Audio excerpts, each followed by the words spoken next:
କାନ୍ଦୁଛୁ? ଆରେ ତାର ବ୍ରେକଅପ୍ ହେଇଯାଇଛି ସେଥିପାଇଁ ସେ କାନ୍ଦୁଛି। ଓହୋ ଏଇଟା ଗୋଟେ କଥା, ତୋର ବ୍ରେକଅପ୍ କଣ ପାଇଁ ହେଲା କି?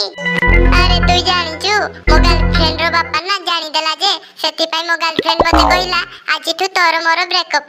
ଓହୋ ଏଇ ତ କଥା, ଏତେ ଟେନସନ କଣ ପାଇଁ ନଉଛୁ ଯେ?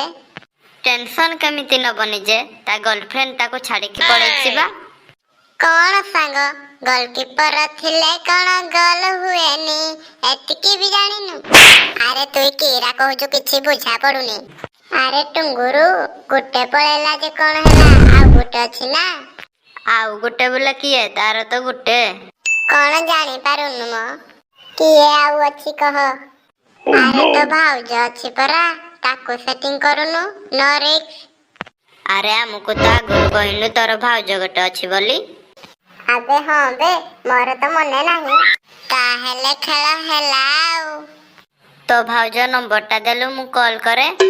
058250। ହ୍ୟାଲୋ ଭାଉଜ, କୋଉଠି ଅଛ ବା? ଟୁଙ୍ଗୁରୁ ଡାକୁଚି। ଟୁଙ୍ଗୁରୁ ଏଠି କଣ କରୁଛ ଯେ? ଚାଲ ପାର୍କ ଆଡେ ବୁଲି ଯିବା। ମିଠା ମିଠା ଭାଉଜ ପ୍ରେମ ମିଠା, ସେ ଟୁଙ୍ଗୁରୁ ମିଠା ମିଠା ଭାଉଜ ପ୍ରେମ ମିଠା। ଚାଲ ଭାଉଜ ଆମେ ବୁଲି ଯିବା, ଏଗୁଡାକ ଭଲ ନାହିଁ।